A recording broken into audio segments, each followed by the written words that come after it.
ನಮ್ಮ ಗದಗಿನಿಂದ ನಮ್ಮ ಸ್ನೇಹಿತರ ಬಳಗದೊಂದಿಗೆ ಇವತ್ತು ಗದಗಿನ ನಡೆದಾಡುವ ದೇವರಾದ ಪಂಡಿತ್ ಪುಟ್ಟರಾಜ್ ಕವಿ ಗವಾಯಿಗಳವರ ಸನ್ನಿಧಿಯಿಂದ ನಾವು ಮಹಾಕುಂಭ ಮೇಳಕ್ಕೆ ಹೊರಡ್ತಾ ಇದ್ದೀವಿ. ಇವತ್ತು ನಾವು ಸಾಯಂಕಾಲ ಅಂದರೆ ರಾತ್ರಿ ಸುಮಾರು 9:30-10 ಗಂಟೆಗೆ ನಾಗ್ಪುರದಲ್ಲಿ ನಾವು ಇವತ್ತು ವಸತಿಯನ್ನು ಮಾಡುತ್ತೇವೆ.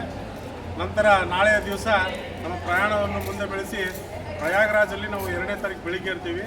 ಪ್ರಯಾಗರಾಜ್ನಲ್ಲಿ ನಮ್ಮ ಪುಣ್ಯ ಸ್ನಾನ ಮಾಡಿಕೊಂಡು 3ನೇ ತಾರೀಕಿಗೆ ಅಂದು ನಾವು ನಮ್ಮ ಕಾಶಿ ಜಂಗಮವಾಡಿ ಮಠದಲ್ಲಿ ಅಲ್ಲಿ ಕಾಶಿ ವಿಶ್ವನಾಥನ ದರ್ಶನವನ್ನು ಮಾಡಿ ಅಲ್ಲಿಂದ ನಾವು ಅಯೋಧ್ಯಕ್ಕೆ ನಮ್ಮ ಪ್ರವಾಸವನ್ನು ಪ್ರಾರಂಭ ಮಾಡಿ ಅದರ ಮುಖಾಂತರ ನಾವು ಮುಂದೆ ಉಜ್ಜಯಿನಿ ಮಹಾಕಾಲ ಮತ್ತು ಧ್ರುವಂಬಕೇಶ್ವರ ದರ್ಶನ ಮಾಡಿ ವಾಪಸ್ ನಮ್ಮ ಗದಗಿಗೆ ಬರುತ್ತೇವೆ.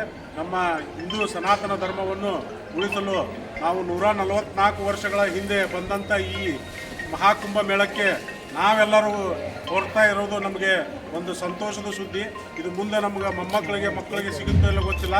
ಆ ಅದೃಷ್ಟ ದೇವರು ನಮಗೆ ದಯಪಾಲಿಸಿದಾನೆ.